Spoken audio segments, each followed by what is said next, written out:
Yeah, I'll just put my water down there. Hello and welcome to The End Is. I don't like that.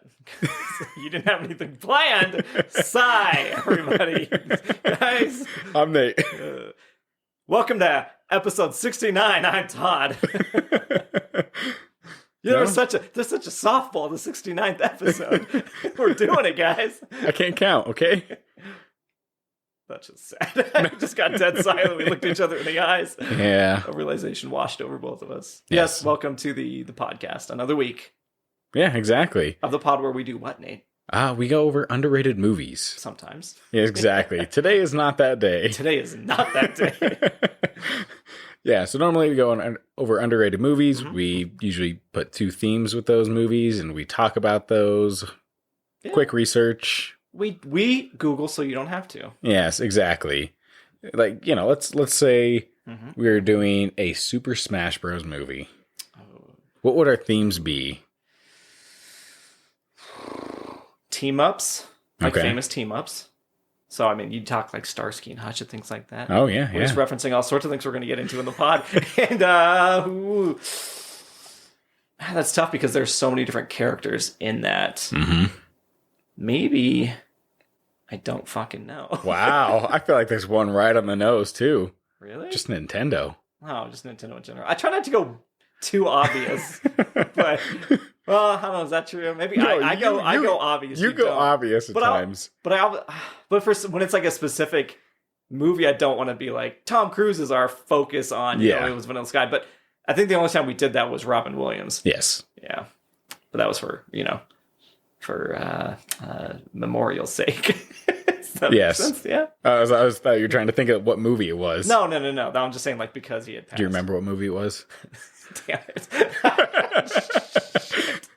Oh, no. 9 months. Yep, there you go. Okay. Yes. Woo! That was close. It was. And next week, we might be recapping our episodes. From this year. Favorites from this year. And what to look forward to next year, whatever it is. Maybe. Teases left and right. Right, everybody. Buckle in. Yeah. This is the pod where we do those two things. We talk about underrated movies, talk about the themes, and we also just talk about random shit and get on tangents and fumble the ball. It's a wild world out here. Yes. Yeah. So to start off, what'd you do to make meaning out of the meantime? I hung out with a bunch of fucking assholes. Yeah, you did. No. Lovely people. Very I don't want to offend anybody if they listen to it. Yeah. But I mean that in a nice way. Assholes. I think they should know. Yeah, they know me. Yeah. I don't actually mean assholes. Yeah. No, good people. Totally good crowd. Nate, I'm going to piggyback off that by saying, Nate, how did you make meaning out of the meantime? Same thing as you. Okay. Yep, we went up to the mountains, went to a cabin kind of for the weekend for Kat's birthday. And saw a moose and a baby moose. Yeah, we all saw that. Todd was in the shower. Yeah. So we were there for 2 nights, most of us. First night, go to bed really late, wake up not even late, but they're like, oh, there was a moose outside. Didn't see it. Great. Maybe I'll catch one. No other animal the entire day outside. Yeah. Next night, go to sleep. Perfectly late. Wake up. I go straight into the shower. And then apparently there's a moose and a baby moose outside. And I was like, did you wake me up? They're like, oh, I think we didn't know who was in the bathroom. And I was like, was the shower on? No, you hadn't started. I was like, you couldn't knock and tell me. So I missed that. No more animals were seen for the rest of that day either. Nope. I missed both. I missed all the animals. Yeah, you did. But we did go to Walden, cabin up in the middle of nowhere. Yep. So I can say, hey, I was there with a bunch of assholes as the friends. The family, I don't account with the asshole line. All right, look at that. He's saving his ass here. I'm trying to backtrack. Yeah. Yeah, that's about it. I went back to work, so I guess there's that. Oh, we're already done with that whole cabin experience. Yeah, I don't know. Is there anything else to add into it? I don't know. Did you like it? What did we do? Yeah. How was it? Played some games. Yeah. Cooked some food. Yep. Cabin stuff. There's not really... Cabin stuff.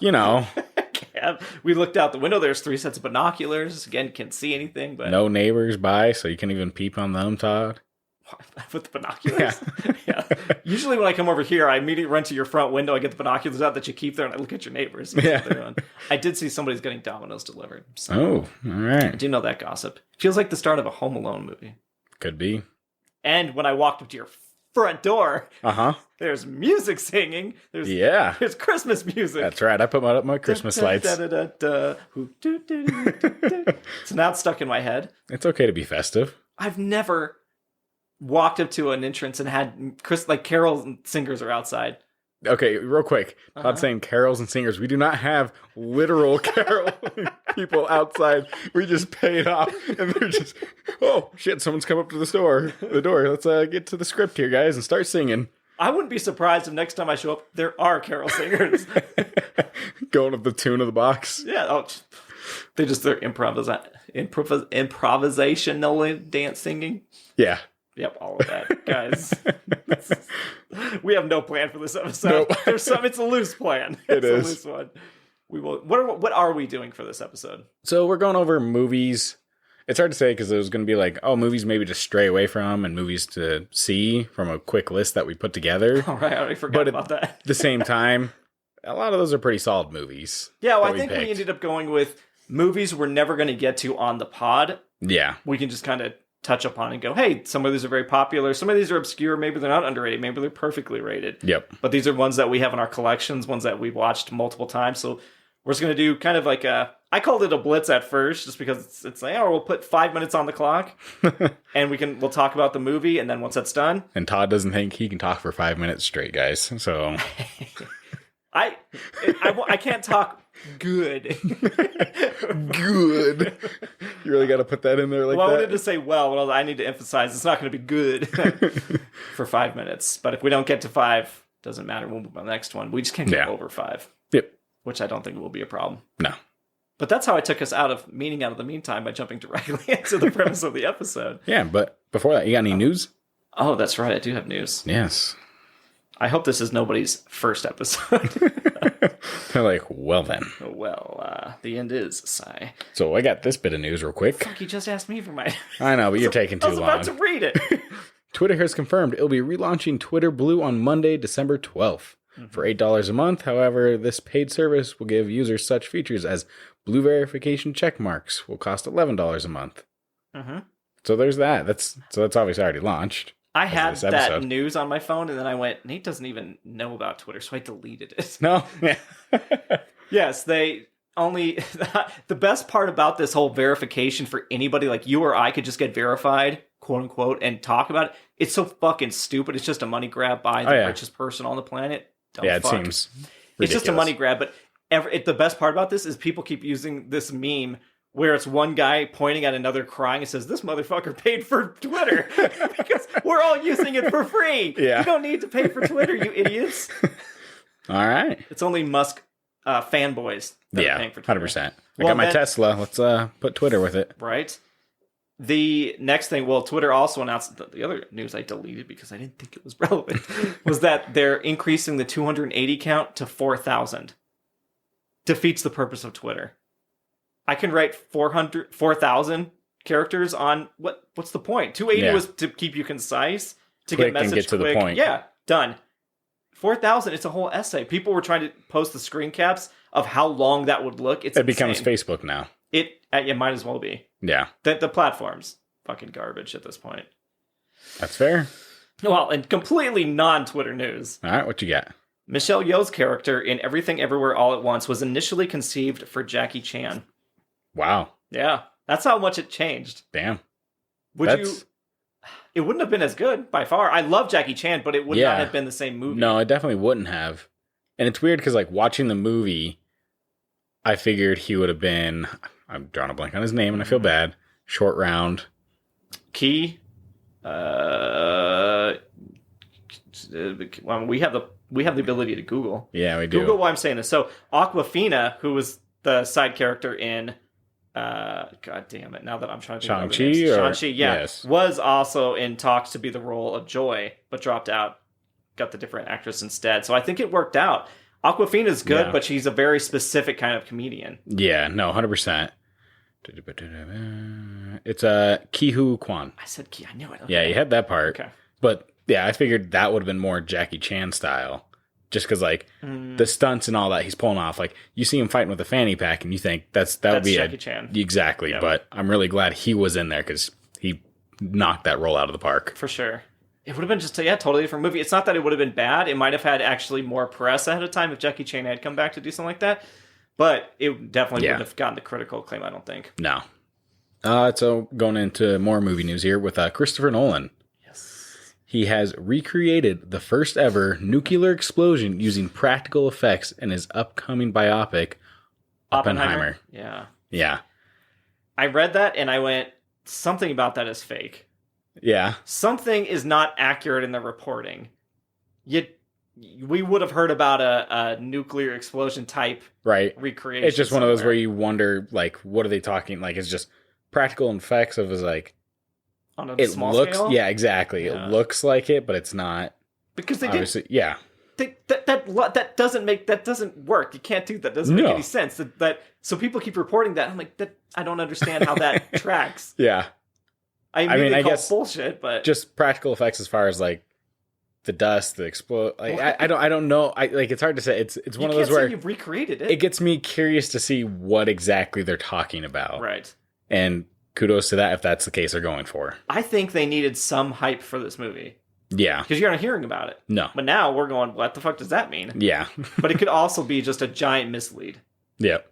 But the other thing, too, is if it's just that one shot, it's going to get leaked on the internet pretty quickly. And you're going to be like, okay, that's it. Cool. It's true. In other pop culture news, going back to the cabin, I am surprisingly still good at Super Smash Brothers. To drive back to your intro. Yeah. And I know Chris, who had given us questions on this pod in previous one, would actually agree. I don't like even talking about, like, I don't like toot my own horn type thing. But I was very surprised that I think I used a Sega Genesis controller one time, but I was winning, and I don't know how, because I haven't played that game in ages. I just needed to. I would give you shit about this for like going on a tangent here for sure, because like I'm not want to toot my own horn, but I'm going to completely just sidebar the fucking podcast so I can talk about how great I am at Super Smash. No, but here's the thing. We talked about this last time. If I left that hanging, it was going to bother me. And you had set me up early on by asking me what the themes would be. And I was like, I know you're talking about us playing Smash. Yes. But then you didn't bring it back up. I needed it to be done. Now I can move on. Well, it's good because I can, kind of lich off of that and go into games. We had the Video Game Awards recently. Oh. And Game of the Year went to Elden Ring. Yes. So do you think it deserved it more than God of War Ragnarok? Because that's obviously been the consensus. Going back and forth between those two games, it was like, okay, who's going to win? Who's the better game? Okay. Well, if I'm being completely impartial to liking one or the other more, it actually, I think, does make sense that Elden Ring got it, because they're both technically like sequels to the other ones. God of War Ragnarok doesn't change much from the original, right? The gameplay is the same. It feels the same. It just feels the same. Yeah. You're rehashing locations. Elden Ring, while it is an advancement of all the other Dark Souls stuff, like it's the same mechanics that way, it is a full open map. Like, it is the first time they've done this on that scale. Yeah. So I think that's why it elevates it. I think Ragnarok had gone a completely different direction again. Then, yeah, sure. Yeah. But it feels like a sequel and not. Yeah, I feel like, I guess, it's hard, obviously, for Ragnarok, because it's like, all right, we're telling this story. Right. It's the Uncharted right now. Like, right. We're sticking to this story. You're sticking to the story. You can't just go off. Like, I know Elden Ring, people were able to go to the final boss right away of the game. You can do it, if they wanted. Your own battle type thing. Yep. I wish I knew how to do that, because I got to a point where I couldn't figure out where to go months ago, and I just stopped playing. Now there's no way I can pick it back up. Yeah, no? I don't know. Okay. But so I haven't finished Elden Ring, but yeah. Well, also during the Game Awards, they kind of came out with releases, a bunch of trailers for games. You know, you got Jedi Survivor that came out with its trailer. I know you don't care about that. I just don't know about it. It's not that I don't care. Well, it's a sequel to Jedi Fallen. Never played that. Yeah, it was EA Games that did it, and that's what kind of threw you off. That's right. I still think you should try it because it is a great game. Is it like Unleashed? No, not necessarily. With the bald-headed kid like running around taking down Star Destroyers and stuff? Is that what it's called? Yeah, Force Unleashed. Because that wasn't great. No, it's better than that. Okay. But also they had Suicide Squad Kills the Justice League. A trailer for that came out. And that release date as well, give me a sec, of course, it's a little jumbled mess here, mine, comes out May 26th. But Kevin Conroy, this will be his last official voice role because he recorded his lines for this game. That's cool they're using that Batman. Yes. So that makes it very exciting. Like, that's... Is it in the Arkham verse? I don't know what verse it's in by any means. Does it look... Did you watch that trailer? I didn't watch the trailer. I just saw it. Do you not watch video game trailers? No, I'll watch them. Okay. Yeah. That's interesting. Yeah. That's a whole debate right there, I think. Yeah, I mean... Wouldn't that spoil a lot of things? Like 100 hours into the game, it could spoil? It could. Well, then what's the... Well, okay. I'm just going to move on. I'm my own person. If I can't give you shit for that, you can't give me shit for... Go into Smash Bros, baby! I was just more surprised by myself. Anyway... Charlie Cox says there's a place for Daredevil to show up in Deadpool 3 due to the tone of Daredevil Born Again. Does that scare you, or surprise you, or excite you? I mean, excites me. I feel like hopefully they are... The tone of OG Daredevil was not this at all. I'm hoping in the sense of they don't go jokey with it, but maybe it's just more of there's some kind of multiverse thing in there. Who knows? Oh, so... I don't know. It's really hard to say. It's tough. But he said because of the tone of Daredevil Born Again. So his tone matches Daredevil. Maybe what he's going for is the fact that Deadpool is going to be rated R and Daredevil could be like dark and kind of go into that more of like extreme combat rather than a punch a kick here. It's like, oh no, that's a shattered femur right there or something like that. Maybe. So hopefully it's that tone, not jokey tone. Not Deadpool tone. Yeah. Deadpool tone needs to stick with Deadpool. Yeah. Maybe? All right. Well, on the other side of the aisle, DC. Mm-hmm. A lot of news there. There is a lot of news there for sure. So big shakeups since James Gunn came on. The shakeups we weren't expecting, honestly, because it says Wonder Woman 3 has been canceled. Yep. They also say that DC is looking at ending the Aquaman franchise with Jason Momoa and recasting him as Lobo. Mm-hmm. And that there's possibly no Man of Steel sequel, which means no new solo pick for Cavill, even though he just basically left Witcher. Unless they're going for a reboot in a sense, where it's not necessarily a sequel, but they're doing like a first movie. Redoing Man of Steel? Ooh. Do you want to see that? I mean, as long as it's a different direction where it's not the same. Not Snyder? Yeah, exactly. Basically, not Snyder. Well, that ended that quick. Yeah, that's it. Well, also, Black Adam is unlikely to get a sequel. Yeah, I heard. Did you hear the news of lost money, but they're like trying to get around to saying like, well, we'll get back that money still because like you have to account for DVD sales and all that. But I'm like, that's never been the case with movies that come to theaters. No, well, what I heard was that Warner Brothers execs think The Rock and his team purposefully leaked a financial sheet with misleading stats to Deadline to make it seem like Black Adam was a financial success, which is huge if they did that.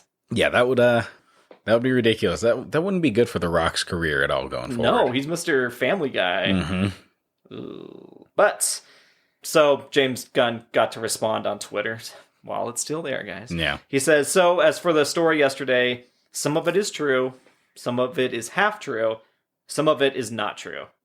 And some of it we haven't decided yet whether it's true or not, which is a non-answer. Yeah. But he is confirming that some of it is true, so which ones did get canned? Yep. Wonder Woman kind of kept them in the Wonder running, Woman definitely got canned. Which is crazy because that's the one that kept them alive. Partially, yeah. Second one, not that good. 1984 sucked, but because Wonder Woman 1 was so good, they kept that world alive. Yeah, no, it 100% did. But at the same time, like, he looked at the script that Patty Jenkins wrote and told her, like, listen, this isn't what we want. And apparently Patty Jenkins sent him, like, the Wikipedia definition of, like, a plot to James Gunn. Like, hey, this is what a plot is in a movie or something like that. Oh, so there's some kind of backlash there. I don't know. I guess, to me, it's one of those where James Gunn also came out saying, like, hey, we're going for story. We're just trying to push the story forward, what we think. Right. We know we're going to get fans to hate us and then also fans to like us. Because you're not going to make everyone happy in this whole shakeup process. No, yeah, he does say that. Yeah, some people are going to be mad at us, but we're trying to do this right, I guess.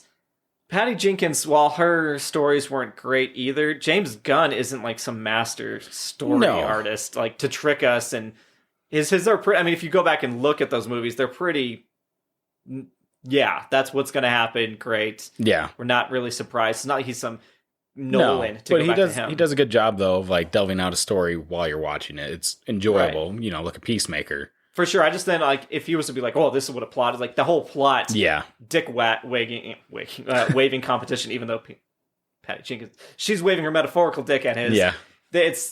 It doesn't seem like he has much room to stand on to be like, well, no, this is what plot is. I think they should both stay in those lanes. I don't know if exactly plot was what they used, but it was something along those lines. Okay. Yeah. I could be talking about something that doesn't even matter. Shit. Yeah. I've been bamboozled. I am sorry for that. That is on me. Fuck. Well, I would like to see a good finale to that Wonder Woman, because it was, number 2 was such a shit show. Yeah. Number 1 was good. I'd like to see them actually stick the landing. Yeah. It's hard to say. Yeah. I don't know what's going to happen. There's a lot with DC and not knowing what's going to happen, especially because Flash is still on, apparently. That's the one they're keeping. And that's a lot of like, that's what's going to reset the universe. Like, that's what you probably have to think is going to reset it all and put it back to a new, fresh start or something. Well, I guess piggyback on that, the canceled Batman movie with Michael Keaton was reportedly going to be Batman Beyond. Which would have been great. Yeah. Would have been awesome to see something like that. Keep it in the Tim Burton universe, too. Where it's everything in the future. Goofy just as fuck. Neon lights, like very futuristic in that sense. I feel like that would have worked out 100% for the Batman Beyond. What a great palate cleanser for those types of movies. Mm-hmm. We have now, again, we're doing the sad Batman, Robert Pattinson's, like, give us a fun, crazy Keaton one. Exactly. You could have Terry McGinnis, who is the younger Batman in Batman Beyond, where he's kind of out of the ropes. He's not your usual Batman that's like sad and brooding, but you do have Michael Keaton that could do that sad and brooding mystery of like, why did he not become Batman? Why is he out as Batman? And this new up and coming Terry McGinnis being like quirky, kind of fun, enjoying it, but still have that dark element to it. Yeah, I would like to see that. Yeah. Well, last couple bits of news. Going back to Jackie Chan, they did announce Rush Hour 4. Okay. It has Chris Tucker and Jackie Chan doing like the 4, so they've announced it together. You excited for it, or? I really liked number 1. What the hell was that noise, Nate? That was turning my phone on silent. Turning it on silent made it make a sound? Yeah. Android, fuck you. Okay. That's because I stopped midway. I was like, oh, wait, no, it is. So I've seen 1 and 2 of Rush Hour. I never saw 3. Okay. Did you see all of them? I did see 3. Was 3 good? I don't remember. It's been so long. Okay, that's fair. That's fair. All right, so then I'll ask you, are you excited? Since you've seen all 3, even though you don't remember number 3. I'm excited to see Jackie Chan back. Yeah. And I hope, like, it's really going to be interesting, like, how much can he pull off still? That's what I want to see. He still looks good. Like, I feel like he would be the person to still pull off that stuff for sure. So it'll be interesting to see that. He doesn't look, like, Jackie Chan doesn't look like he's aged that much. No, not at all. Which is surprising. Yeah. Chris Tucker looks the same, too. I mean, they look like they could just reprise it and add it, like, 5 years down the road and be fine. Yeah. Or it's one of those Lethal Weapon type things where they're retired or should be, and they're dragged in for another round, you know? Yeah. And then the last bit was that the Spider-Man Across the Spider-Verse trailer came out today. Mm-hmm. So I know, Nate, you loved it. Oh, fantastic. All the Spider-Men in there. Yeah, exactly. But that's really the main thing, is there was a ton of Spider-Man, and I'm sure you're going to see screen caps. And I've seen already screenshots of people going in through there. it. Yeah. I've already seen screenshots of the PlayStation 4 Spider-Man in there. That's the big one people are talking about. They're like, is this an announcement for the sequel? Because this is part of Sony's Direct, whatever. Yeah, thing, exactly. So. I feel like, of course, they're probably going to come out with a trailer and a release date for that. But I will say it was an interesting trailer because it uses a lot of number 1's footage. Okay, that's good. I like that. You like that. It wasn't a very exciting trailer. I actually watched it and went, huh. Yeah. If this was for number 1, I'd be like, do I want to see it? It seemed very slow. Yeah. It was trying to go more for the emotional route, and I get what they're trying to do, but it didn't seem like it had much to offer in terms of anything. It felt like a teaser more than a trailer. I feel like it's good when trailers can take off of the first film and take footage from that and still hype you up for the second one using that, then that's great. Because I know that was kind of, was it Endgame that did that? Where it's like, hey, here's everything that culminated before, and this is where we're at now. That's true. And that's great because you're not using footage from the movie, so you're not able to go through spoilers or people nitpick crap out of there. And animated is probably a little harder because, like, obviously with some of the Marvel movies, they're able to CGI certain characters out of there. Right. Where it's like, hey, this character, and you just see that blank spot void where you're like, someone's there. And then everyone's able to talk about whoever's in that void. Yes. Okay, Todd understood somewhat. He kind of looked off yonder and sure, I'm going to say yes. I'm going to go back to my glory days in Super Smash Bros. Speaking of Smash Bros, so what can I go back to the meeting time? What about the cabin? So, no, I got nothing. I did, yeah nothing. Great. All right. I think that's it for news, though. Yes. Do you have anything else? No. Off the top of the dome? Nope. Okay. Anything we forgot before we jump into our Blitz? Nothing I can think of. Same. I wasn't setting you up for anything. I was like, is there something? I got nothing. Is the stove on? I smell gas. I smell burnt toast. This might not be the stove. This is it for me, fella. All right. Well, we have 12 movies.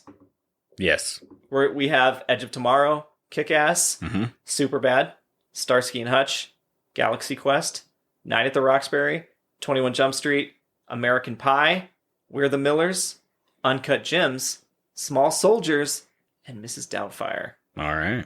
So all movies that we share in common. And I think, are we doing 5 minutes on the clock? I don't think we're going to get to that, but I don't know how this is going to go. All right. We'll find out here. This is the podcast where we experiment with our listeners. Again, if this is your first one, I don't know how you made it this far. But congratulations. I can't guarantee we're going to stick this landing, but we shall try. Nope. Are you timing or am I timing? I figure you're timing. I'm going to try to look up stuff on the fly if I need to. Oh, boy. Okay. Let me pull up this old timer, and then we'll start with Edge of Tomorrow. All right, Nate. Back to Tom Cruise. Yes. Go. All right. Edge of Tomorrow. So, it's 2014. You have nothing on your phone. Directed by, how dare you, Doug Liman, who also directed the Bourne Identity. Okay. Which he kind of started that whole shaky cam, that whole era of, boom, these fights are really quick. Kind of reinvented it. It stars Tom Cruise, Emily Blunt, Bill Paxton, a host of other side characters. Yes. The synopsis is, a soldier fighting aliens gets to relive the same day over and over again, the day restarting every time he dies. Yeah, and it was based off the manga and novel All You Need Is Kill by Hiroshi Sakurazaka. Yep. Exactly. It's a great time, like, jumper movie. Yes, I love the Groundhog Day aspect to movies, but it does get a little old if you don't find a new way to reinvent that. Yeah, and this does a great job of that. Yes, it keeps it fresh. It's got some of the comedy in there of just Tom Cruise dying. It has that good montage of him learning the aspect of like, oh, this is what's going on in my world. I am now reliving this day over and over. And so he's trying to find ways to escape boot camp where he rolls under a car at one point and you get that good like Tom Cruise like little scream in there. He just stops dead silent. Oh, by the way, spoiler alert for everything. Oh yeah, 100%, 100%. Yeah, everything. Yes, but yeah, no, does a great job with that. He just does a great job, of course, in any action film, and this is 100% action octane, 100% of the time. Yeah, and I heard that from this is this is all IMDb info, trivia, things like that. But I did read that Tom Cruise enjoyed doing this because he got to do so many takes over and over again and just have fun with it. And that Doug Liman, the director, also enjoyed kind of putting Tom Cruise as like that you said, like the put together action hero into a fish out of water scenario. Yeah. Where he sucks at everything and is nervous and fucking up and trying to figure it out. Yeah, because like he's an old general in this. Like he's kind of past his time almost. He does PR now or something. Yeah, exactly. And then Emily Blunt, she does a great job of being kind of straight faced, badass, kicks ass the entire time. The Full Metal bitch. Oh yeah, 100%. Which there was just, I think a day or two ago came out where she had an interview. She was talking about how when she put on the big suit for the first time, it was really heavy and she wasn't sure she could move it. And Tom Cruise told her, "Oh, suck it up, you pussy," or something like that. And she said, "All right." Then I sucked it up and did it. Yeah. And she just like it's all over. Like if you Google Edge of Tomorrow, that's all people are talking about. And tell them to suck it up, pussy. I was like, wow. Yeah, the alien design, I liked it. The mimics, they were really well done as far as like their movement and everything. weird tentacles, like kind of going back and forth and switching up, and Todd hitting the mic, trying to be sneaky, whatever he's doing. I'm showing how much time we have left. Oh. But yeah, no, that was really well done as far as that goes. Yeah, totally. And I love we've seen aliens and stuff in movies. The mimics are unstoppable fucking crazy beasts, but the design is really cool about that with like the tails and stuff. Well, that and how quick they move too. Yes. It's not just like a slow, it's like a jolt that hits you more than anything else. Oh, for sure. Some trivia from IMDb is that when they call her the bloody hell, it's the Full Metal Bitch, when she punches the guy, that's her brother, Sebastian Blunt. Okay. Yeah. And there's a follow-up film in pre-production as of March 2020. There's no release date, but it is going to be called Live, Die, Repeat, and Repeat, directed by Doug Liman. Well, that was the thing, too, with this one, is it came out as Edge of Tomorrow. Yes. And then for some reason, they, like, changed the title partially through, like, to Live, Die, Repeat. Yep. Which was kind of weird. Because it was the comic. No, it's not the comic. That was like a third name that they had for it. So it's kind of weird, like, they switched that halfway into the theater release. Well, they said when they released it to DVD, all of a sudden they put Live, Die, Repeat at the top of the DVD case and on the side, so everybody thought it was called that. Okay. It was almost like a remarketing because it hadn't done very well in the theaters. They said, what does Edge of Tomorrow mean? It doesn't mean anything. Let's say Live, Die, Repeat, which is more intriguing, I guess. I guess. It tells the plot right away. Yeah, it does. And so they tried that. So if you, we have about, 40 seconds left, Nate. Mm-hmm. If you could relive a day, what would you do? Relive a day. Yeah. Like, do I get to pick the day, or is it just like...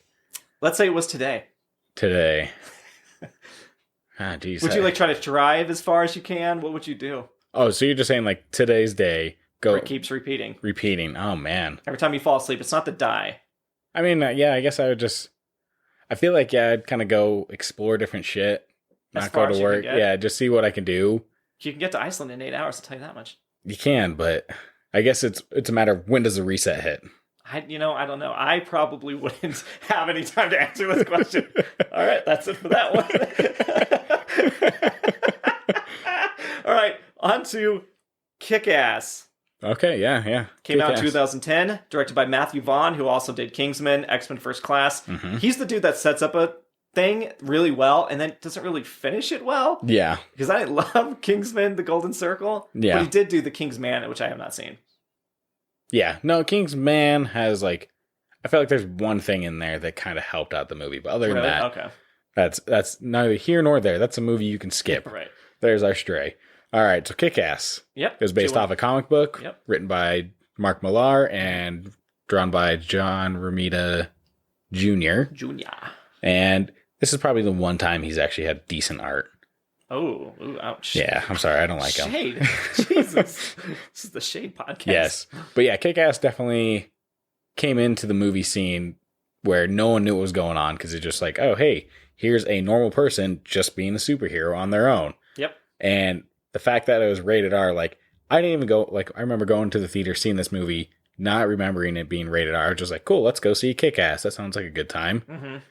And that first opening scene where the guy is falling from the building, like he's going to fly and just smashes into the car. I'm like, holy shit, just sets the entire tone for the movie. Oh, yeah, this is one of those where it's like meta almost, where they try to circumvent your expectations. Yeah. And this is totally what that was. Yeah, basically, I mean, it stars Aaron Taylor Johnson, who we knew became Quicksilver, all this good stuff. Chloe Grace Moretz, who's super good as Hit Girl. Yeah. It's and great. Nick Cage as Big Daddy, and Mark Strong as the villain. Yes. So great actors all around doing this. Yes. I mean, it's punchy as hell.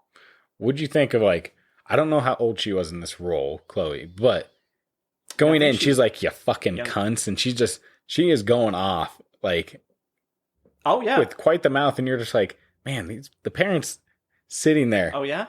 Oh, you got something for that. So Hit Girl's first entrance wasn't working as well as it could, so it was Chloe Grace Moretz's own mother, who was present on set throughout filming, who suggested that they revert back to the comic book and have her daughter use the word cunt.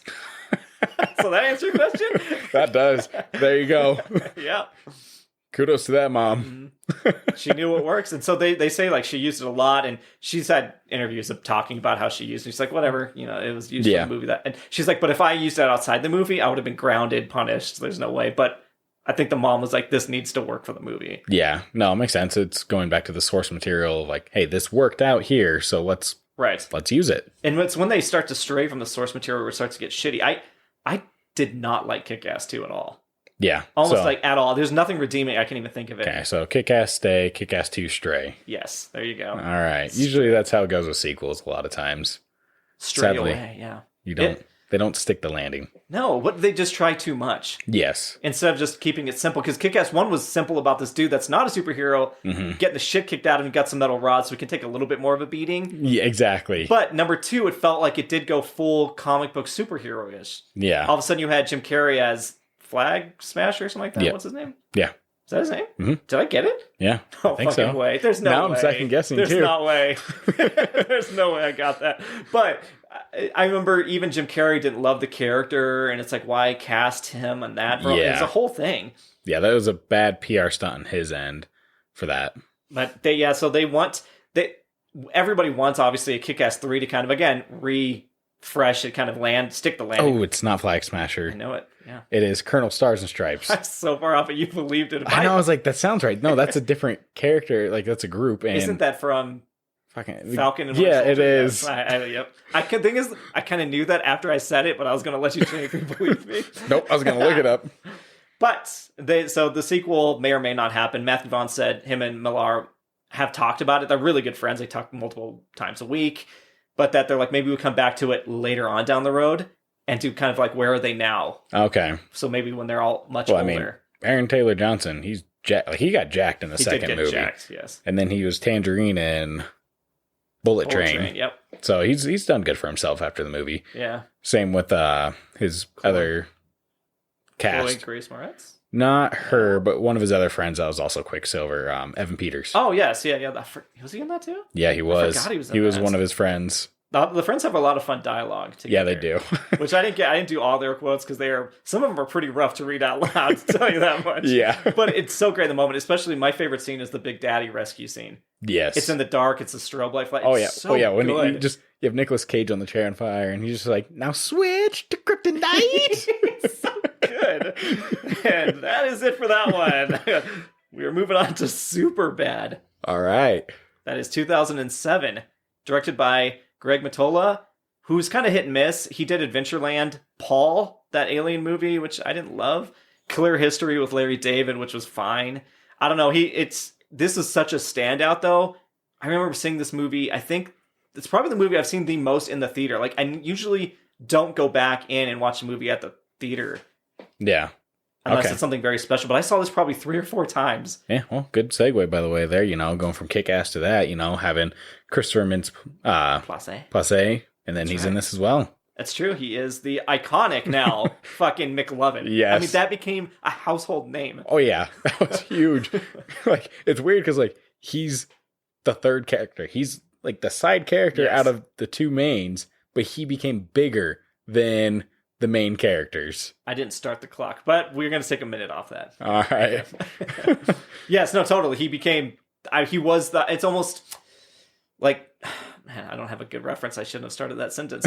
But there's so many other movies where some side character gets way more attention than he should have. Then they bring him and they make him a main character in the sequel. If Superbad had a sequel, it would have been probably called McLovin. Yeah, exactly. Just him in college, living his best life, whatever it is. Which would have sucked, right? Yeah. Which would have sucked. Yes. But it was written by Seth Rogen and Evan Goldberg, who started the script when they were just 13 years old. Quoted, "We just wanted to see if we could write a movie." That's fucking crazy. That's awesome. Yeah, it reminds me of Good Will Hunting, where Ben Affleck and Matt Damon wrote that together. And that's how you get your big careers. Right. And the names of the leads are Seth and Evan. They named them after themselves, which it's makes funny, sense. Jonah Hill, one of his skits in that movie, Superbad, came up on TikTok for me the other day. Oh, really? Where it was a coupon for a wife, 1 free back rub.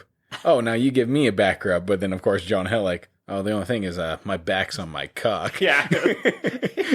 Well, Jules, the funny thing about my back is that it's located on my cock. It's just such a bad line, but... Dude, there's so many. Seth says... you don't want girls to think you suck dick at fucking pussy. Dude, when you write that, it's gold. Everything clicks together.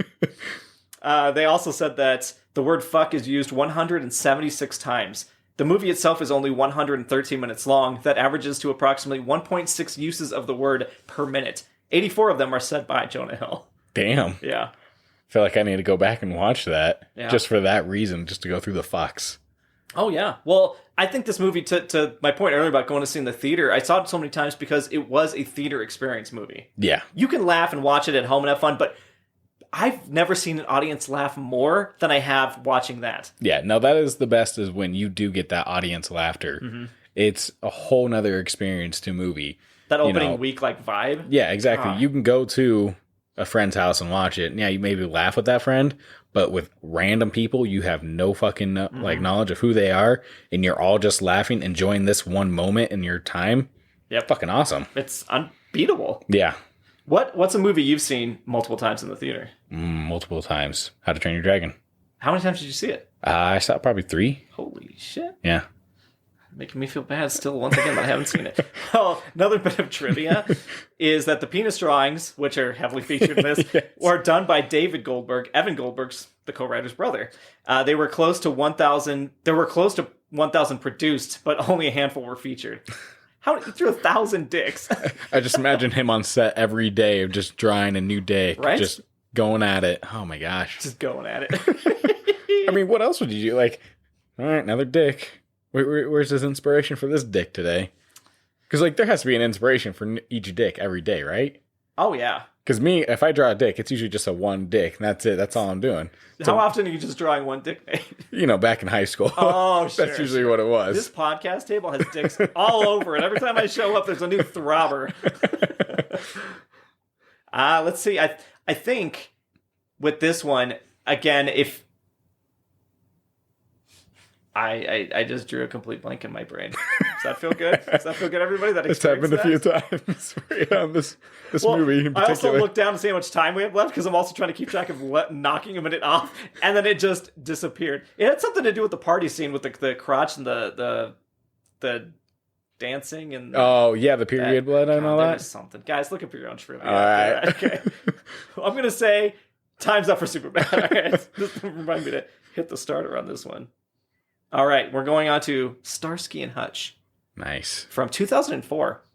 Directed by Todd Phillips, who did all the Hangover movies, also did Joker. Mm-hmm. Obviously stars Ben Stiller, Owen Wilson, Vince Vaughn, Snoop Dogg. About 2 cops. It's a build-off of the show. Yeah. That was back in the 1975.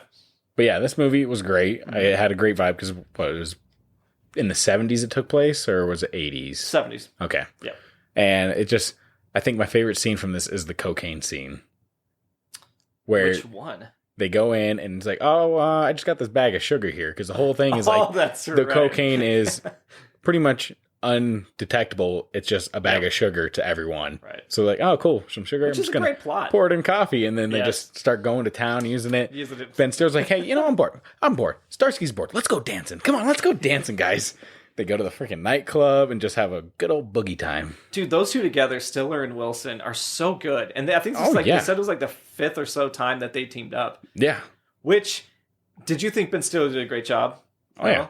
So, he earned a Golden Raspberry for Worst Actor nomination. What? Yes. I enjoyed this a lot. Like, That's why you don't trust the raspberries. No, you don't. You don't trust them. They don't make any fucking sense. Well, just trust your own opinion. Yeah. 100%, yeah. Fuck the raspberries. we should have, I mean, if we were going to do an episode, it would be pick the Razzies and talk about why, if they're redeemable or not. Right, yeah. But anyway, when Vince Vaughn slapped Snoop Dogg during the golfing scene, it was unexpected the first time. Todd Phillips said Snoop went on with the scene, and then when it ended, he said, "What the hell is that?" Now, I do not like it when they go off script with that kind of stuff. Yeah. If I was Snoop Dogg, I would be pissed that somebody 100%. slapped me and said, like, oh, it's just part of the scene. Like Vince Vaughn, but that's one of those things you just don't do. You would say, hey, is it all right if I fucking slap you? Or if I get into it, how far can I go with this? Yeah. But I thought that was interesting. I'm surprised Snoop didn't just smack him back in the moment, honestly. But are you into dragons, Todd? Am I into dragons? Yeah.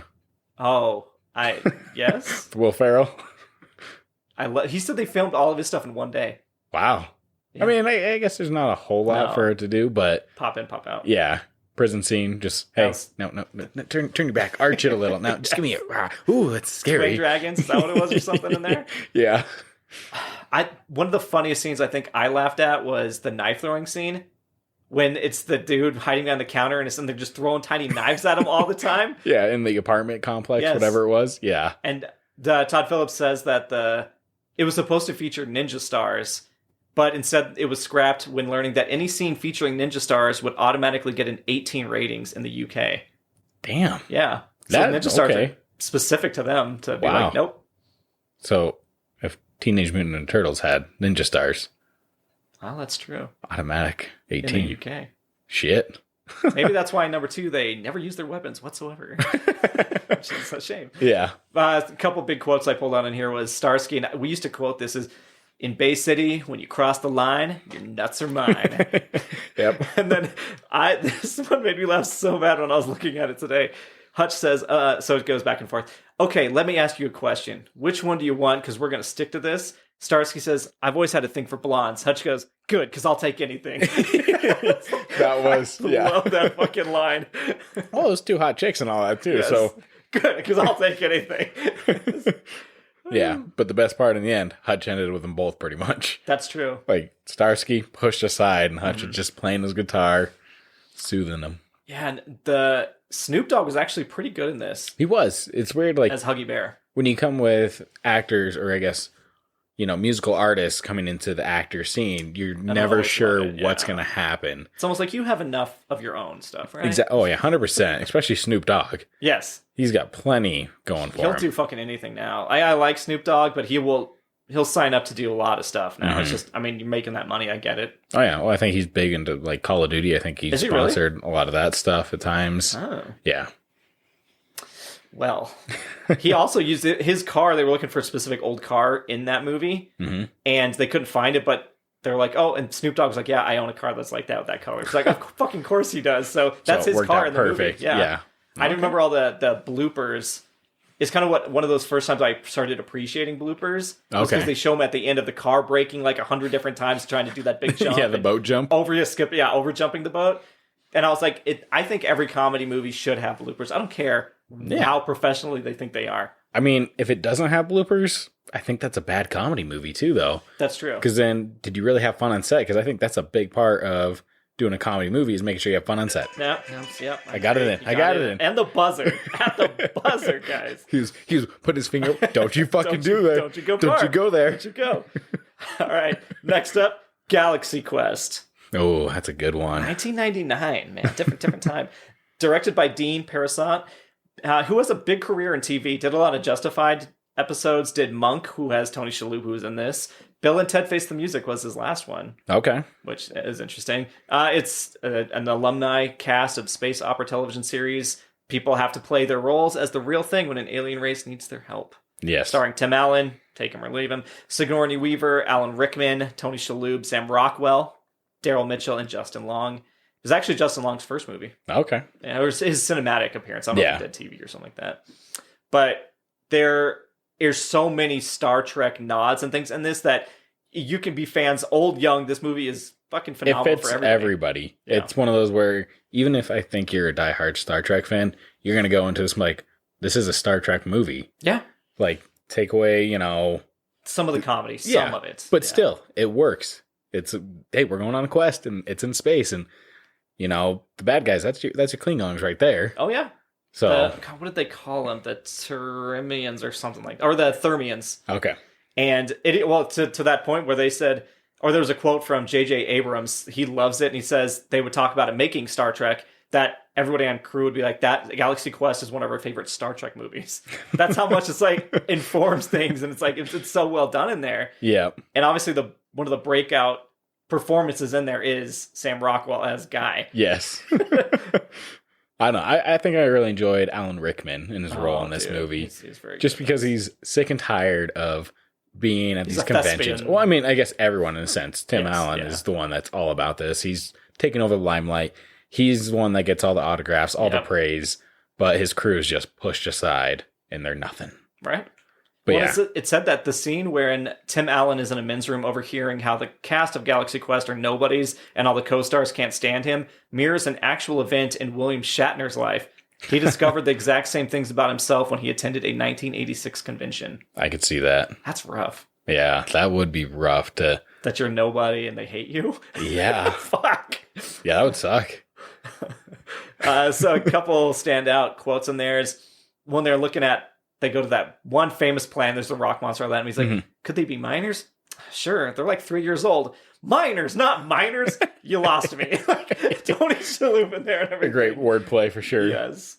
My favorite one, if you probably ask me if the rest of my memory's gone, and be like, what's the most famous line there is? Let's get out of here before one of those things kills Guy. Like, you totally throw him under the bus. It's that typical red shirt in like Star Trek. It's like the red shirts always die, so you know what? That's the guy. I don't know. I remember there was one time where it was a friend and I playing games with you, and the never give up, never surrender quote came into, I don't know where it was from. Never surrender. And for some reason, we're like, what the fuck is that from? What the fuck is it? You're like, guys, that's Galaxy Quest. Of course it is. And I was like, fuck, of course it is. And like, that was the worst part, is like thinking about that quote for so long of, where's this from? Where's this from? And then someone says it and you're like, that's fucking right, of course. Yeah. Well, they say it a lot. So I was looking through the quotes, and it's used in many forms throughout all that movie. Yeah. There's also, it kind of brought up a question here, is one of them is, they're talking to Thermians, and like, not all historical documents, there's surely, you don't think Gilligan's Island is, and they all go, those poor people. Like, they think everybody died. And I was like, if aliens today saw some of our TV shows, they would think we're complete fucking morons. Yeah. Like, I think You Should Leave with Tim Robinson. But if they saw that as an example of human life, you would think, what the fuck happened down there? Yes. Which is partially true. What the fuck did happen over here? Yeah. So I guess going off this movie, it's all about conventions based around one kind of big thing. Yep. If you were to have a convention based around a movie franchise of your own, obviously that happens a lot more, but, something that doesn't exist. Not Tom Cruise one, because that would just be Scientology convention. Oh, that's not. It doesn't have to be his real life. It would be his movies. Shit. Okay, what movie then? Yeah, that's fine. You could. I'm assuming there's like action cons. Yeah. But I would like to see one that does, stunt people are there, and you've got like Mission Impossible as a feature. So you got me on the Tom Cruise thing. So it's your fault, not mine. But like things that have all those great old action movies, like Lethal Weapon and stuff. I want to see. Yeah, you would get cool. Rush Hour 4 would be there. They would go and promote there. I'd definitely go see like those panels where it's like martial arts. Yeah, the panel where it's like, hey, this is how we go into these stunts. Yeah, this is how we roll into this scene to make sure the car doesn't fully injure us. Guarantee there's a stunt con, which feels bad to not know about, but just an action con itself would be really cool. Yeah. All right. That was perfect timing. Thank you very much. Everybody's hearing this. If that's your wake-up alarm, I'm sorry for all the anxiety I've given you. Like, normally go to sleep for this podcast, but I've been waking up every 5 fucking minutes. I don't mean to go to sleep. I just fall asleep when it starts. These fuckers. Speaking of fuckers, A Night at the Roxbury. 1998. I can't believe this was just 1 year before. Yeah. This feels like that was my childhood, A Night at the Roxbury. And Galaxy Quest was kind of teenage years. Yeah. Directed by John Fortenberry. Did lots of TV. Did 26 episodes of Rescue Me, which is one of my favorite shows. It's not PC holding up these days, but it's still great. But stars Will Ferrell, Chris Kattan, Dan Hedaya, Molly Shannon. Hey, Todd. Yes? Did you just touch my ass? No. Let me hold on. Sir, from where I'm standing, that's a physical impossibility. This movie is definitely top of my movie, like favorite list. It's a good comfort movie for me, 100%. Yeah, I'm sure, if you could burn a hole in a DVD that wasn't the center hole, I could have done that. Yeah. It was played all the time. It's one of the DVDs I own. Yeah. Well, I mean, it's one of those too. You look at it like Will Ferrell, a lot of people see Talladega Nights as like the start of his kind of quirkiness. Right. But 100%, this is the start of his quirkiness, like his over the top. Quirky Romano? Yeah.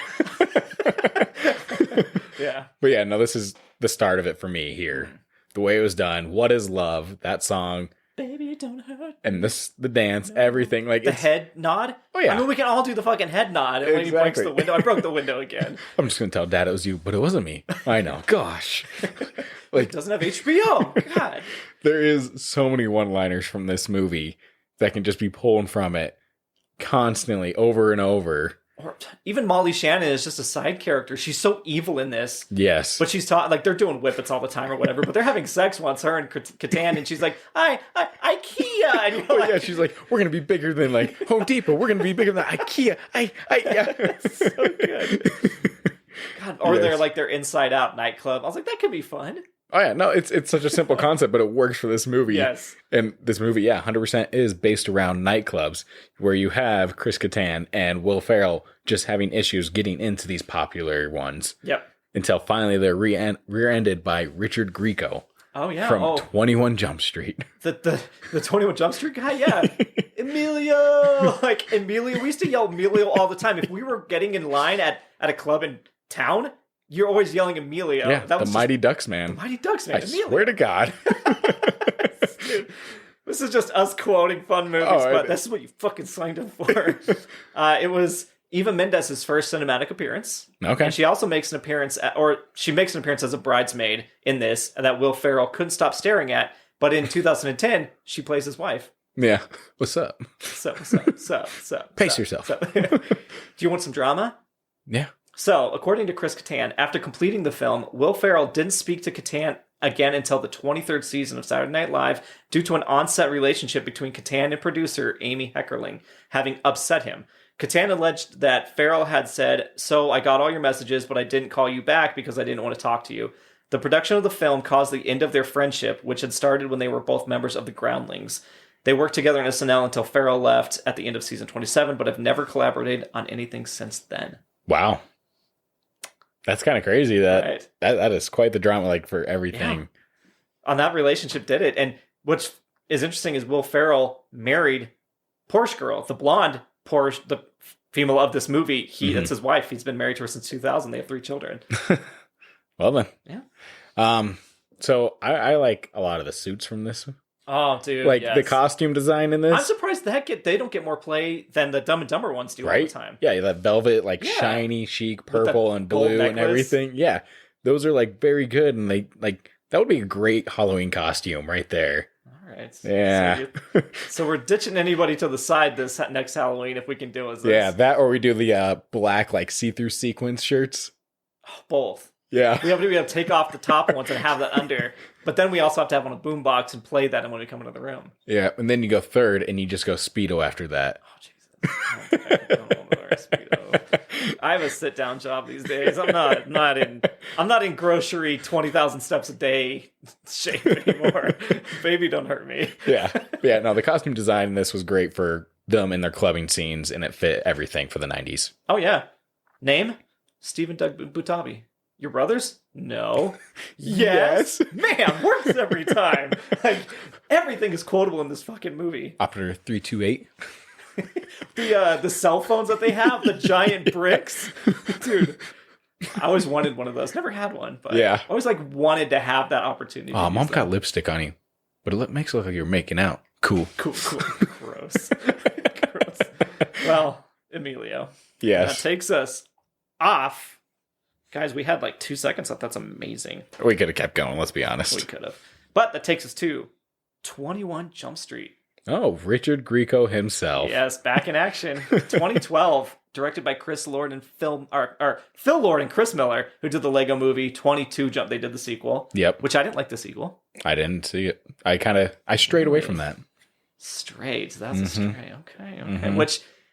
Well, let's get into it. So the whole point of this one, I thought going into it was it's a grounded version of these action movies. Yeah. Like when they shoot at the propane tank, it always goes off in the movies and it didn't. Yep. And I'm like, oh, that's really fun. I like that idea of subverting those expectations. Yes. And then number 2, I felt like actually went action movie. And you go, well, what the fuck? You were mocking this in the first one and now you're just doing it in the second one. Yeah. But... Again, that 21 is super good. It was a breath of fresh air. Yes. With Hill and Tatum, who Tatum wasn't going to do until Jonah Hill convinced him to do it. Yeah, and it's pretty much just about a new drug that's getting out into the system. Ah, man, you remember all the drug stuff. What happened with this drug? Huh? What was this one? Just something new? It was a new drug. Smiley face or whatever? Yeah, it was a new drug that was going out into the system where, of course, Jonah Hill and Channing Tatum are older people playing younger high school students. Older people are probably our age. But yes, I get what you're saying. Yes. We are older than high school. Yes. And so they're trying to infiltrate the system and make sure the drug stops from dispersing into the world. And this is the area that it's kind of controlled in. Right, which in this whole thing is based off of the show 21 Jump Street, starring Johnny Depp and Richard Grieco. Yeah, and Grieco. And people loved it. I remember my mom watched this show, things like that. It was that era. Mm-hmm. It was always so dark and brooding, though, from what I had seen clips of. Okay. And this was obviously totally different.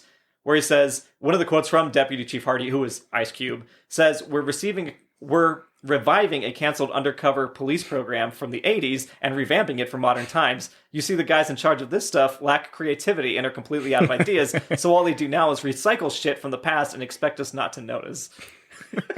So it's very on the nose, like, hey, this is what we're doing. This is what we're doing, which made it great. Yes. And I know 21 Jump Street is ridiculous. They shoot Robert's dick off at the end. Yes. Like, that's super Shut my funny. dick off. But again, 22 Jumped Street is what I like to call it. I wrote that down. Is that good?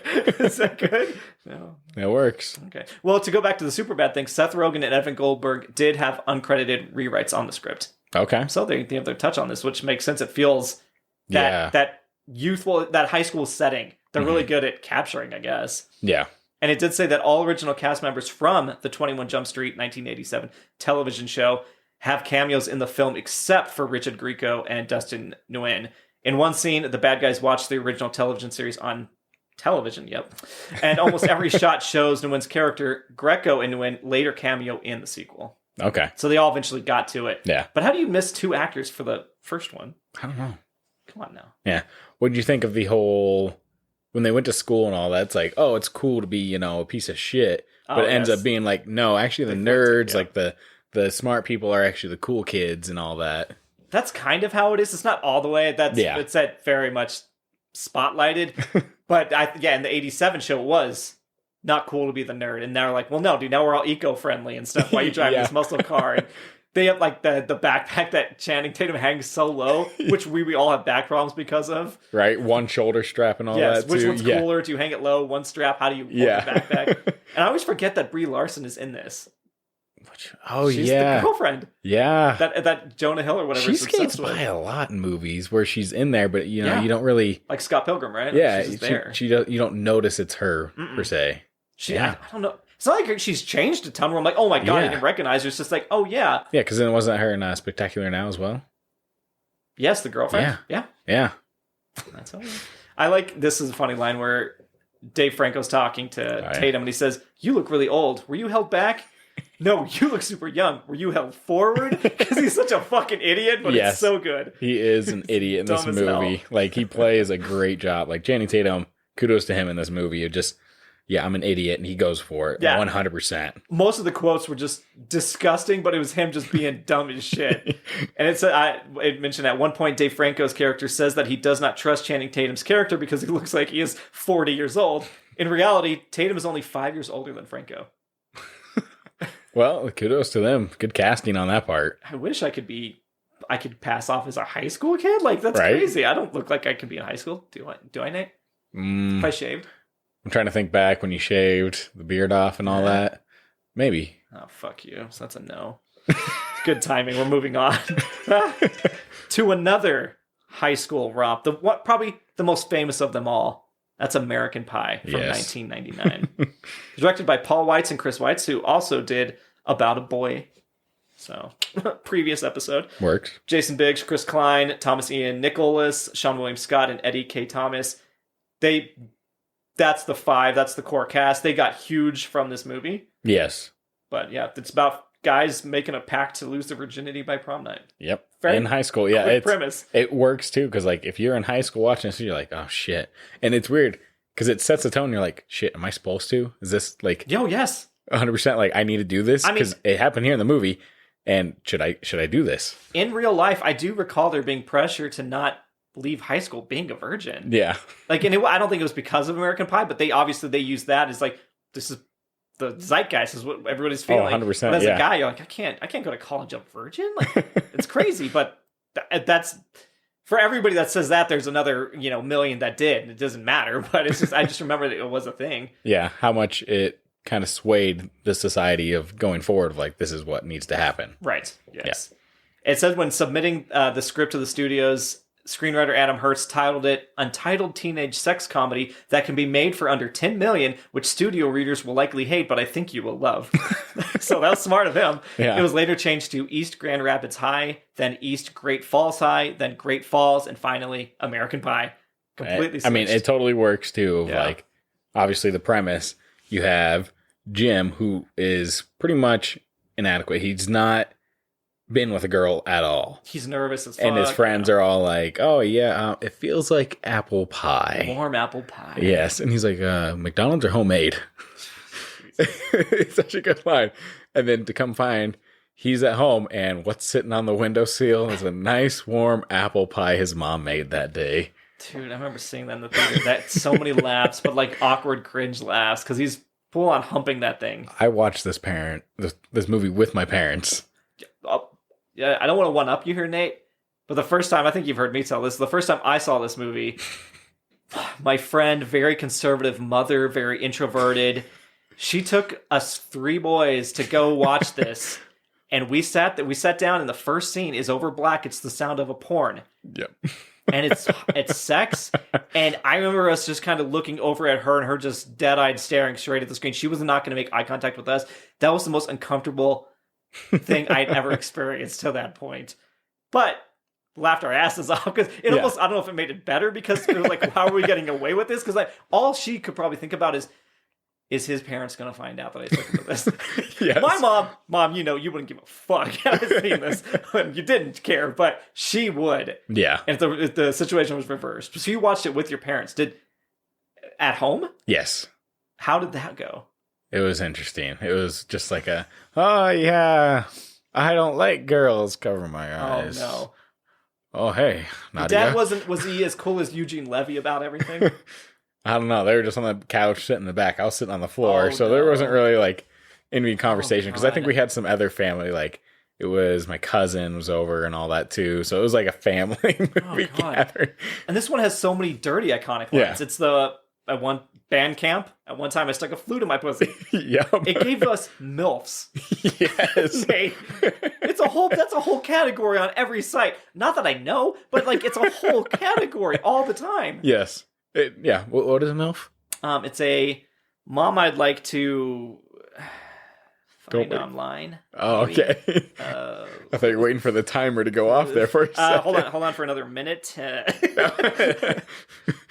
No, it's iconic for multiple reasons, but it also put Jennifer Coolidge on the map. I remember I think there was an interview with her. She's Stifler's mom. Yep. And she got so much attention. Everybody wanted to sleep with Stifler's mom.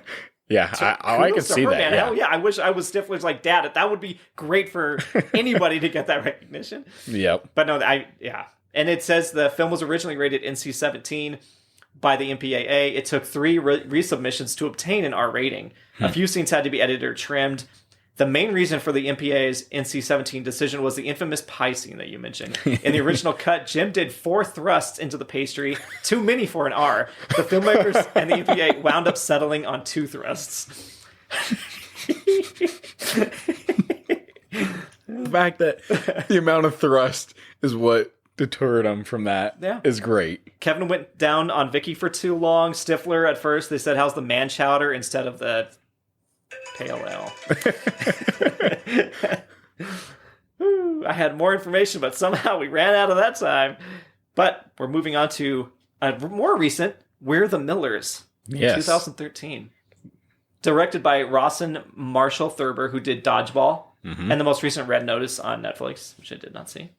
But stars Jason Sudeikis, Jennifer Aniston, Emma Roberts, and Adam Warlock. Yep. Oh, Will Poulter. Yes. Despite the subject matter, no character is ever seen consuming marijuana in this. So, real quick, tell us about you're all up on your drug-themed movies, which apparently a lot of these are.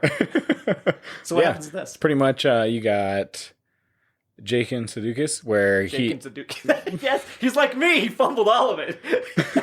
Yes. He's a drug dealer, and finally he has to get pretty much a big score. He has to go across the border and bring back a shit ton of weed for his supplier. Drug smuggler, yeah. Yes. And so what does he do? He's like, you know what's great? Because he has pretty much what gives him the idea is a family goes through the city in their RV, just looking like a bunch of tools, and talks to the cop. Hey, where's this at, sir? We're completely lost. And you'd think like he was going to get in trouble at first by the cop, but the cop's like, I'm going to write it off. Cool, whatever. It's just a family lost. So he's like, you know what? We're going to be a family, and we're going to go across the country and get drugs. No one's going to suspect a family with an RV full of marijuana. No one's going to think that. And everybody's cast super great in this. Yes, Jennifer Aniston is a stripper. Now, can we be honest? Even at age 27, I was rewinding that scene of her dancing in the water.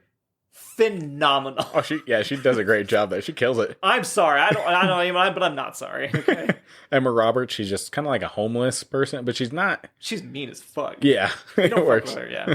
And then Will Poulter, just a goody two shoe boy that just wants to be, involved. So naive, it's insane. Yes. Whereas, like, they say, you're making $500,000 and giving me only $30,000. $30,000, I'm only getting $1,000, and he says, "You guys are getting paid." Like, he did it just for to be part of it. Yeah, 100%. And then you got Nick Offerman in this movie too, that's right. which played such a good family man. Yep. Where he just go hard, like, oh yeah, I work too hard at my job, and I love my family too much. When they have the weird sex scene where they try to swing with them in the tent, yeah. Yes. I just got ear fucked. Apparently, Adam Driver was originally cast in the role of Scotty P, the No Regrets guy. Oh, wow. Yeah, but had to drop out due to the scheduling issues with girls at the time. Dang, I would have loved to see that. No Regrets, not even one letter? Because is that guy even in anything now? I don't think so. Like, I've never seen him in anything. He's great in that role, though. Oh, yeah, he works in that role. It's perfect. Yeah. But, like, since then, like, I've never seen him appear in anything, as far as I'm concerned, where I recognized him. Well, tell me about this. How do you think about the casting that almost happened? Jason Bateman, Will Arnett, and Steve Buscemi were all considered for the role of David Clark, Jason Sudeikis' character. Jason Bateman, maybe. I could see it. Yep. Who's the other? Will Arnett? Will Arnett? No. I'm sorry. I don't. Steve Buscemi? No. That's crazy casting. Yeah, that is. How is he the dad of the Millers? The first two I can kind of see. Yes. But Steve, no. Not at all. How does he even get in that running? I love Steve Buscemi, but he's not in that. No. He is not that character. No, not at all. That would have been a completely different movie. What do you think of Will Poulter and his make-out scene learning experience? God, where they think that... Well, so yeah, they're playing brother and sister, him and Emma Roberts. Yeah. But then the other family is watching them test make out when they think they're really brother and sister. But Will Poulter gets to sit there and make out with Jennifer Aniston because it's and both. Emma Roberts. I thought, outside of there the is plot, that too, yes. Dude. Like, being this one of your early roles. You're probably your first role-ish, maybe? Yeah. You turn from one side, make out with Emma Roberts, turn around and make out with Aniston and go back and forth? Like, yes. And Sudeikis is sitting there watching it. I'm sure he's in his set thinking, I wish that was mine. Yeah, but I love that. The fact that he's just sitting there eating like some Cheetos or something, enjoying this. He's like, yeah, good job. Good. Oh, nice job there. They should ask him about that. Because they asked him about the sequel, and I don't think it's ever going to happen. He says, no, it doesn't seem. He's like, don't even think about Kenny anymore. Give it like 5-10 years or something like that, where it's way too long, way too far past. And they're like, you know what? He's on. He liked the script or some crap like that. Maybe. He wants to do drama stuff now, but... Yeah. Yeah, dude. Oh, God. The lucky fucker. And again, this is one of those that has the bloopers at the end that are so cool. Yes. Where they sing the theme song for Jennifer Aniston. She's like, okay, guys. Yeah, they're sitting in the RV and they all do the clap for the Friends song. Yes, it works wonders. Well, apparently Will Poulter even sat and memorized the lyrics to TLC's Waterfalls because he wanted to rap it. Yes, that's right. Yep. That scene totally caught me off guard. And I think it's scenes like that put the movie on, like, music on the movie. I can't talk because the timer's going up. Make it. He didn't make it. Yes, I knew. Todd's holding up the timer.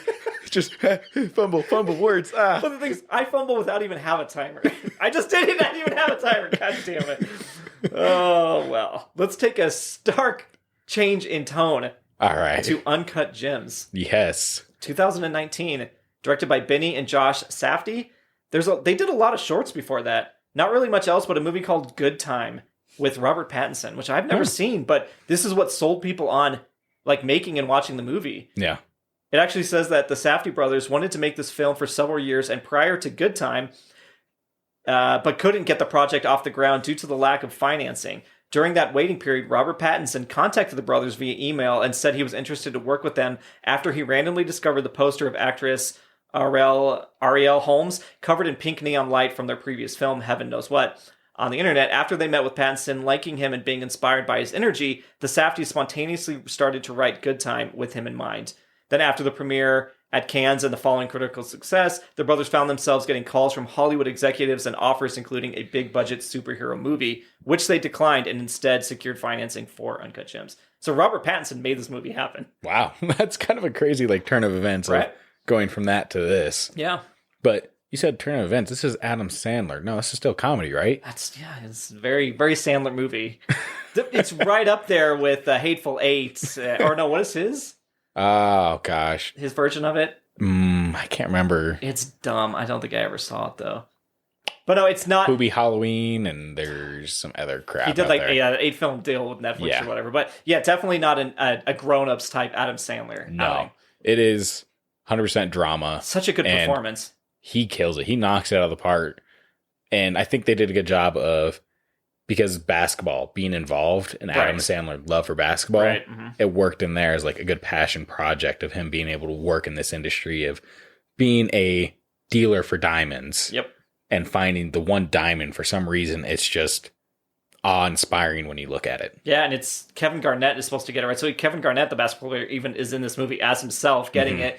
And the whole, like, it was supposed to be filmed at a different time. It got pushed to fall, but during the playoffs, so they had to, they actually were trying to do this like legit. The brothers looked for somebody that was playing at the time, had a good game, bad game, then had a really good game. Like, they really used that so they could use the footage and pull him in. And everything. I really like that kind of guerrilla filmmaking where you really work to make sure all the pieces fit with what you're working with. Again, we've talked about having low budgets and just making a movie work. This is them being like, we need it to have that kind of energy of it really happening. Yeah, and quick sidebar on this, it is an A24 film. Yes, one of their best. Once again, like they always do spectacular films. Yes. They pick really good movies. Whoever's ahead of that, it knows what they're looking at. Yeah. It doesn't make any sense, kind of, but you know what I'm saying. Yes. But yeah, famous line, "This is me, this is how I win." Yes. And we won't... Do we even get into spoilers on this one? I mean... This movie takes some turns. It's on Netflix, I believe. It's shocking. Yes.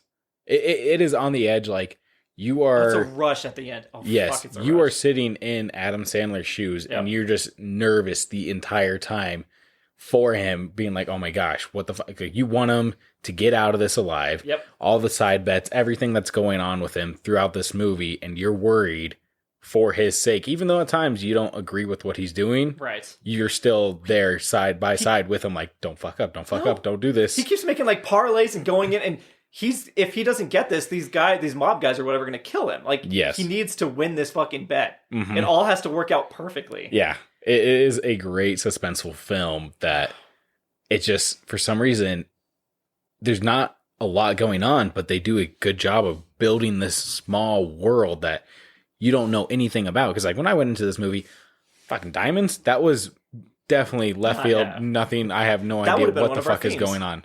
Yes, it would have. We did do themes, but we would have done it for this. Yeah. But yeah, I have no idea what's going on, but they do a good job of explaining how the diamond industry works without obviously being like, hey guys, here's a quick monologue of the diamond industry. It's like, no, they got all these sidebars of like people running different businesses for the diamonds, where you go into a shop, you sell your diamonds, your goods, whatever it may be. Yeah. It's a frenetic world that doesn't often get shown. Yeah. But it's based off of I think they said that their father worked as that role. Like he was a diamond, a jewelry expert at one of the shops. And so they used a lot of stuff that they knew. Yeah. But I think that works too when it's something in their wheelhouse that they're right what used you know. To. Yes. That's like what makes the best stuff. Mm-hmm. And did you ever see Punch Drunk Love with No, Adam I did Sandler? not. That's also a very serious role from him. Yeah. Like very serious. And I like when actors do that kind of departure. Like Jim show Carrey, their different Eternal range. Sunshine and all that stuff. Yep. But yeah. Nice. Right, ding, ding, ding, ding. All right. Now back for another tone shift. We are talking about Small Soldiers. Oh, this is quite the... 1998. With the Gorgonites and all. Yeah. Directed by Joe Dante, who did Gremlins 1 and 2, and then did a lot of TV. Okay. That's why you'll see a lot of Gremlins merchandise and callbacks in this movie. Yeah. Which is kind of fun. Yeah, no, I definitely remember this kid as a... Like, this kid as a... No, jeez, I cannot talk. I thought you were making fun of the fact you No, this movie as a kid. Well, there's a time where Nate starts to freak. Yeah, guys, it's going off, all right? We all know how that works with Blockbuster, the game. That's true. But, yeah, this movie, when I was growing up, man, I had the action figures and all that. Did you really? I had Archer and all, where, you push the button, and it's like, I'm the leader of the Gorgonites. And you don't have it still? Wouldn't you love to have that right now? It'd be pretty cool to still have that. Yeah, no, it's one of those where I'm like, damn, it's one of those toys like I got rid of. Like I had all the Gorgonites and then like a few of the actual soldiers. Okay. Yeah. Well, So you've said a lot of terms that people have no idea if they haven't seen this movie. Yes, So I'm going to actually do the premise on this All one. right. It says, when missile technology is used to enhance toy action figures, the toys soon begin to take their battle programming too seriously, aka they come to life. And it stars Jay Moore, Dennis Leary, Kevin Dunn, Kirsten Dunst, Gregory Smith, Phil Hartman. The late, great Phil Hartman was so good in this as one of the other parents. Yeah. And there's the voices of big voices: Tommy Lee Jones, Frank Langella, Ernest Borgnine, Jim Brown, Bruce Dern, Sarah Michelle Gellar, Christina Ricci, all these people. This movie was stacked. Yeah. But it said that the murder of Phil Hartman before the premiere caused some minor changes before release, which included not showing him on any printout advertisement cards. And in fact, almost no human characters were used on them. Like if you think about the poster, it's the three toys. Or having, they never had his character appear in any TV spots either. Yeah. It said that To this day, do you think this movie holds up? Holds up. Oh, that's tough. I would say no. I feel would like say no too. This is a movie you'd probably want to stray away from. I bet it's fun though. I would still have kids watch it. Yeah, I guess, if you have kids, it'd be a good film for them. But like, if you're going in expecting like a great film, some kind of masterpiece, it definitely aged at points. Yes. Where you can definitely tell like the CGI, whatever they used. Right. It just does not add up.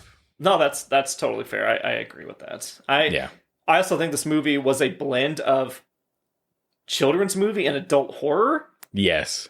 Which is a fun, and that is Gremlins, right? So it feels like a Joe Dante now. You're like, oh, that makes sense with what he's doing. It's like cute, but also kind of not cute enough to be a kid's movie. Yeah.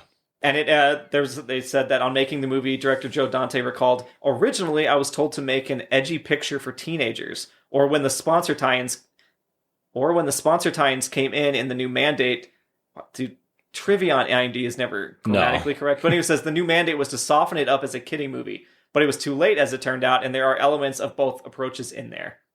Okay. So that there, that tracks with this whole movie. Yeah, 100%. Yeah, I remember this movie also, for some reason, itself, because it was Spice Girls, a song that came on in this movie, too. Where is that when they're dancing? It's when the soldiers are invading the house. Oh, that's right. Thousands and thousands that they finally activated, and they went to the house, and it's just blaring Spice Girls. And for some reason, as a kid, I just enjoyed it. I was like, because mom's like, oh my God, I love this song. And I'm like, shit. I just hear the song in my head of Wannabe over and over. So you do like the song? Oh, I know it by heart. Do you really? Yeah. Is this like Wild West? Yeah. Jesus, guys. Wait till we're this far into the pod and I'm learning all these new things. Yeah. Okay. It's a whole new world. No. It is a whole new world. It says that this is the only... It said... Oh God, what sucks is that we're timing this, so I can't even edit this shit. Nope. So it says, it is one of the only PG-13 movies to ever be sold on video cassette in a clamshell case. Remember those classics? It says it's also the last. Wow. Yeah. Clamshell case. I wonder if I still have that the anywhere. last clamshell case? Oh, man. Did I just that or it's at my parents' house. Out? I might have to go over there and see if they still have that there. Well, then. Well, on a side note, I could also, like, if we don't get to the full 5, I could have just edited it out, but we're keeping it honest for you guys. Yes. God damn it. But I don't recall a lot of quotes. You forget this movie exists. I feel like this is truly one of those movies you forget happened. Yeah.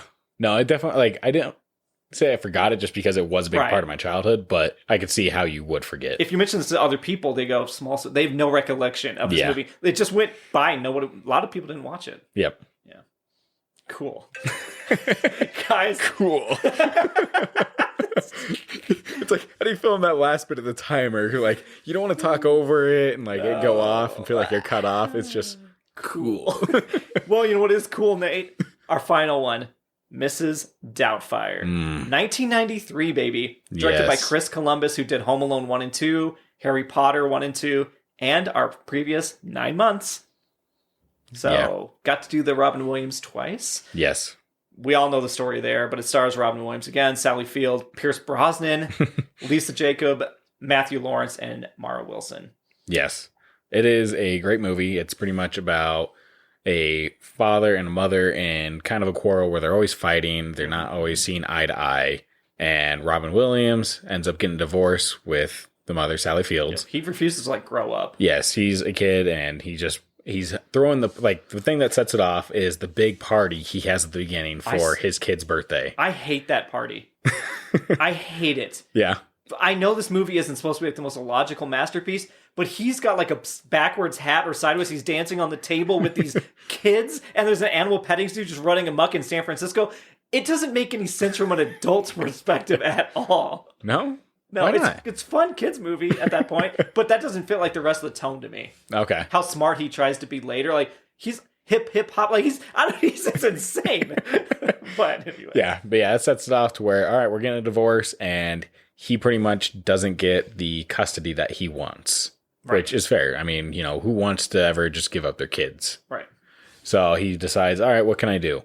Oh, well, Sally, she's looking for a nanny. A nanny. And so what does he do? He decides to disguise himself as shit nannies first. Like, he's not going off of like... He wants to kill the pool, make you feel bad about it, yeah. Yeah, and finally comes in with Mrs. Doubtfire, this genuine lady that just... Yes, British and just...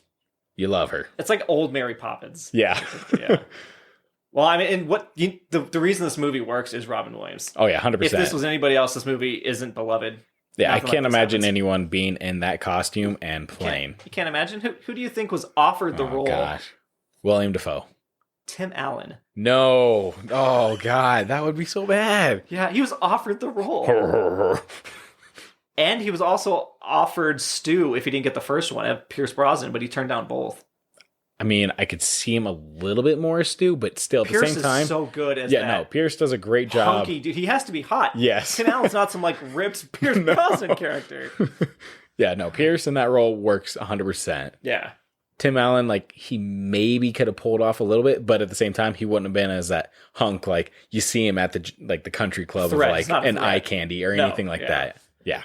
Well, as you can guess, the trivia is about Robin Williams. It said, according to one biography, Robin Williams decided to test out the believability of his Mrs. Doubtfire character during filming by going as Mrs. Doubtfire into an adult bookstore and making a purchase. He was able to do so without being recognized. I like that. I mean, that's kind of... Tim Allen wouldn't have done that. No. Another sidebar with that is like Elf, when they filmed that, they went on the streets with a camera crew as him just as Elf and messing around with these people, and they put that in the film. Oh, wow.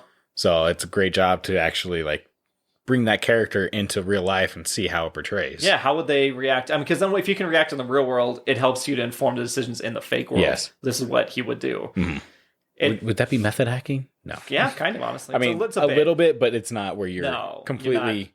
You are that character the entire time. Still Mrs. Doubtfire, yeah. It said that Chris Columbus would use 2 or 3 cameras at a time when shooting Robin Williams' scenes, uncertain of what the famously improvisational actor would come up with. Columbus viewed shooting these scenes as if he were making a documentary. Like, you just put the camera on Robin and just let it go. Like, that's... It's so much of this was him improvising. It says when... the icing on the face was melting off. It wasn't supposed to happen. It was the lighting from the cameras around, but Robin Williams just improvised the bulk of that scene, just kept going with it. I was going to say that scene, I was about to talk about that scene, just like how much I loved it. Yep. It seemed so fluent and it worked out. And one scoop or two. Makes sense. Oh, 2. Like, that's a great play of going with the scene compared to the Snoop Dogg scene where you're talking about earlier, where he got slapped, actually. Right. Like, that works 100%. That's awesome. Yes. And again, there's so many... so many improvised but great quotes in here, and it says the line, "It was a run by fruiting," was improvised by Robin Williams. But it's obviously one of the most iconic lines. It fits so well. Yeah. When they're at the bar there at the country club, yeah. Oh, God, everything. It's just, again, it wouldn't have worked without Robin Williams doing it. And you know all the lines. Come on, man. Yeah. I don't know what to do here. We're running down to the last 10 seconds. I don't want to get on something. Yes, understandable. Go watch it. Simple as that. Go watch all of those. Yes, 100%. Even if Small Soldiers doesn't hold up, go watch it. Yeah, let us know how it holds up. Yeah. We used the end of that one to talk about Small Soldiers, so fuck you guys. Oh, we did it. We did. Kind of. I don't know if movie we Blitz. did it. We talked about some stuff. We fit it in there. That's what she said. Apple pie. Oh, warm apple pie. There's so many more we could have done, but these are movies we never would have gotten around to talking on the pod. Yeah. We just wanted to, touch base on them. And again, we said we were going to experiment with our listeners live, and we just did. So we did 100% enjoy us stumbling heavily. Unedited, all that pretty much. Yeah. I'm going to see what I can not edit out. I don't think there's really... Not during that part. Yeah. not during that part. Okay. All right. Well, with that, what are we doing next week, Todd? Next week, we kind of talked about it at the beginning. Yeah. We'll probably do a year roundup. Yeah, we'll kind of go over what our favorite movie was the year. Maybe what our favorite movie that we actually talked about on the pod. Yep. That we did. We'll do a recap of our pod and what we've done on there. And then, 2022 as a whole, right? Like, as just media in general. It's going to be, if you want to hear our opinions and what we liked, that's pretty much what it is. What was our top movie? Like, what do we recommend maybe seeing over others? Well, that's kind of what this entire podcast is. So if you don't want to hear that, I don't know what to tell you about all of the other movies we've suggested. Right? The other 60 plus we've done. So that's fair. Yeah. And then maybe we'll just discuss what movies we're excited for in the next year or any TV shows or whatever it may be. Yep. Do a little tease for 2023 type stuff. Yeah. Yep. And so do you have any recommendations, or are these your recommendations? Yeah, these will be my recommendations. I knew that because we talked about this before we recorded, because we're like, I don't have any recommendations. Well, we're about to recommend 12. Yes. 12 movies. All great to watch. All great rewatches as well. Yeah. Watch one a month, and then you'll make it through 2023. There we go. Guys, we're set. Man. It was a drive-by fruiting. I'm just looking at my screen still. So, all right. Well, Nate, how about that old social media action? Yes. What, if you hear sliding on wood, that is this guy's hand. He's gotten so animated over the past few episodes. I don't know what's happening. It's worn down. There's like a groove of his hands on the table. Yeah, well, if you want to talk about that groove, you can get a hold of us on Facebook, Twitter, Instagram. You can email us at theindecide@gmail.com. Tell us how Nick got his groove back. Yes, exactly. Or tell me how to get my groove back. Ooh, Stella. Yes. You can also rate us wherever you're listening, whether it be iTunes, Spotify, maybe it's a different platform, whatever it may be. Rate us, leave a comment. That'd be great. Maybe recommend 12 movies for us. Oh, don't do that. I got such a list, guys. I'm going up in volume, not down. Oh, shit. It is. We knew going into this episode it was going to be a weird one. It was, yeah. We just fucking knew it. We usually don't go completely unplanned. No. And we did it. Yes. Welcome, guys. 69 episodes. We had to go hard on this one. Yeah. So I guess with that... Didn't even go off my hard joke. I can't believe you. Suck me beautiful. All right, Casanova. It's fucking Candyland. Yep. Bye. Oh, damn. In the mics. God, the start of that episode was insane. It was. As well, like it's messy as hell. I'm always trying to think of like through the lens of somebody for the first time. Yeah. They'd be like, "What the fuck is this?"